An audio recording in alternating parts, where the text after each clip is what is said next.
Dr Mohammed Al-Wais is working at the Coombe Women and Infants Hospital in Dublin, Ireland. He's come from Pakistan as part of an innovative scheme to give foreign doctors specialist training. When his 2-year stint here is over, he will return to Pakistan.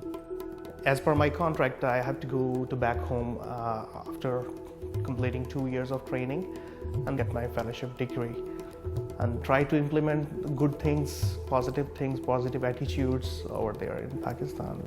Ireland devised the scheme as part of its plans to implement the WHO Global Code of Practice on the international recruitment of health personnel. Since the code's adoption in 2010, what global progress has been made?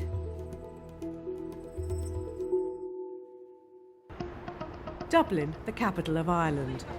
For many years, the country has been one of the world's top destinations for migrant doctors and nurses. OECD figures show that over a third of doctors in Ireland are foreign trained, and many of them from low-income countries. However, Ireland itself loses many of its own trained health workers who emigrate in search of better jobs.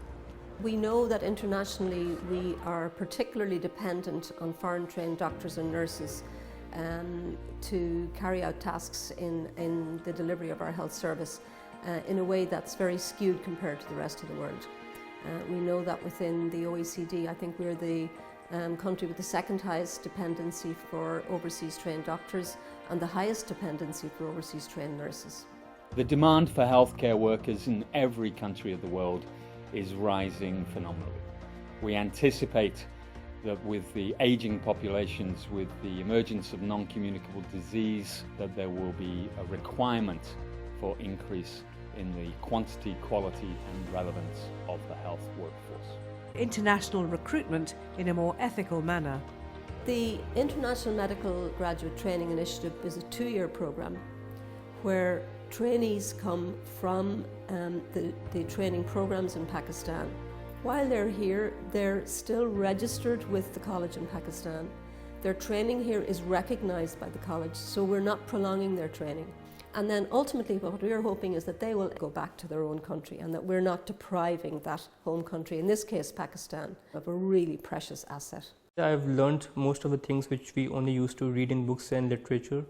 We are practically seeing those new things, new machines, the drugs and every technology which we used to read in books. The upcoming doctors in Pakistan, as a big brother, I can tell them, that to do research and implement, good positive things. Here, most of the infections are being prevented by the hand hygiene, 5 moments of hand hygiene according to WHO. In my country, the basic problems are infections. So if we do hand hygiene and antibacterial techniques, antiseptic non-touch techniques in back home, we can prevent half of the diseases. As a single person, it's very difficult to bring about the change in a region, in a country, but at least I can participate my own role. Since 2013, around 200 doctors have been trained under the Irish initiative. Our international training initiative is one example that could easily be adopted by other countries.